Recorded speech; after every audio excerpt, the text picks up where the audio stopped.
हरे Krishna sir. आज का आपका लास्ट वीडियो कंसल्टेशन है।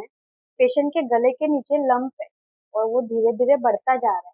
एक डॉक्टर को दिखाया उन्होंने, एनटी स्पेशलिस्ट को। उन्होंने सोनोग्राफी करने के लिए बोला था। सोनो में टायराइड सी आया है, अराउंड 11 mm का नोडुल था और लेटेस्ट एफएनएससी पे बेटेस्टा 2 आया है।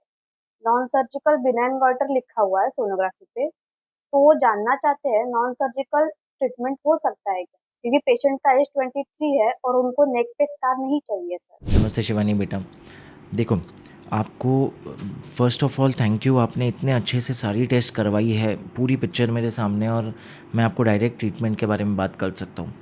पहली बात, ये अच्छी बात है कि जो आपकी गांठ है ये एक बिनाइन गॉइटर है, बिनाइन कोलॉइड नोड्यूल है, यानी कि इसमें कैंसर का अंश नहीं है, ऑलमोस्ट 98% श्योरिटी के साथ।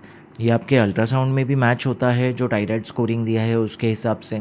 आपके एफएनएसी में भी बेथेस्डा स्कोर 2 आया है, जिसका मतलब कि ये ऑलमोस्ट श्योर है कि ये नॉन कैंसरस है। ऑफ कोर्स कुछ फॉल्स नेगेटिव रेट्स होते हैं, लेकिन ठीक है, ऑलमोस्ट रिलायबिलिटी से सब कुछ क्योंकि मैच हो रहा है, कोई डाउट नहीं है समझने के लिए कि ये कैंसर हो सकता। आपका T3 T4 TSH टेस्ट मैं देख पा रहा हूँ अपनी स्क्रीन पे, बिल्कुल नॉर्मल है, यानी कि आपको हाइपोथायरॉयडिज्म हाइपरथायरॉयडिज्म कुछ नहीं है, केवल ये एक एनाटॉमिकल गांठ है। जिस प्रकार कभी कभी किसी को चर्बी की गांठ लाइपोमा या ये बच्चेदानी में गांठ रसोली फाइब्रॉइड बन जाता है, उसी प्रकार से थायराइड की कुछ सेल की ग्रोथ की वजह से ये भी बन जाता है। कारण कई सारे हैं। कुछ स्टडीज़ में प्रपोज किया गया आयोडीन की कमी से होता है, लेकिन वो सिर्फ पहाड़ी इलाकों में होता है जहाँ आयोडीन कम है। आजकल तो आयोडाइज सॉल्ट है। कुछ स्टडीज़ कहती है सेलेनियम और जिंक की कमी से हो सकता है।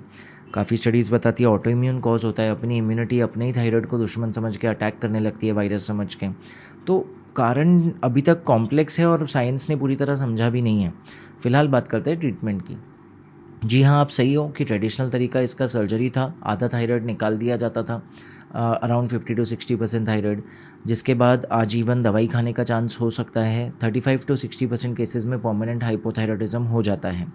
कुछ केसेस में कैल्शियम ग्लैंड के मैनिपुलेशन के वजह से, जिसे पैराथॉर्मोन ग्लैंड बोलते हैं या पैराथायराइड ग्लैंड, कैल्शियम की गोलियां भी खानी पड़ सकती है। एक कॉस्मेटिक स्कार तो आएगा सर्जरी का। कुछ एडवांस सर्जरीज आई है, बट बहुत कम केसेस में वो वैलिड होती है। जो सर्जरी में टाइम लगेगा 5 से 7 दिन, वो लगेगा आईसीयू स्टे, ड्रेन्स मिलाकर, ब्लीडिंग रिस्क, वॉइस चेंज का रिस्क, ये कॉम्प्लिकेशंस डेफिनेटली है। एंड ओवरऑल रिकवरी में मेरे हिसाब से 3 हफ्ते लगेंगे, जिसके बाद आप अपने नॉर्मल लाइफ में जा सकते हो, वो भी स्कार के साथ। इसलिए हमारी आधुनिक टेक्नोलॉजी आई है जिसमें बिना सर्जरी के एक छोटी सी सुई से हम इस गांठ को ट्रीट कर सकते हैं। इस टेक्निक को कहते हैं थर्मल एब्लेशन, जिसमें हम एक छोटी सुई यूज़ करते हैं, नीडल, जिसे मेटालिक एंटीना कहते हैं, और उसे या तो रेडियो फ्रीक्वेंसी या माइक्रोवेव जनरेटर से कनेक्ट कर देते हैं कॉपर केबल द्वारा, जिससे ये जो नीडल है इसका टिप, सिर्फ इसकी जो टर्मिनल नोक है, वो एक हीट जनरेटिंग मशीन बन जाती है। जैसे ही हम सोनोग्राफी में देखते हुए आपके नोड्यूल में जाएंगे, लोकल एनेस्थीसिया देके, कहीं हमें बेहोश करने की ज़रूरत नहीं है। आप पूरे समय हमसे बात करते रहोगे। इनफैक्ट हम ये छोटी सी सुई से वो गार्ड को पूरी तरह जला सकते हैं, और जलाने की वजह से वो गार्ड डेड हो जाएगी। तुरंत आप ओटी के बाहर जब आओगे, जैसा मैंने कहा, आप होश में रहोगे, आप खुद ओटी टेबल से निकल के आ सकते हो, तो आपको लगेगा गार्ड तो वैसी की वैसी है, लेकिन फ़र्क है, वो गार्ड डेड हो चुकी है। दिख रही बाहर से वैसी है, पर अब वो डेड है।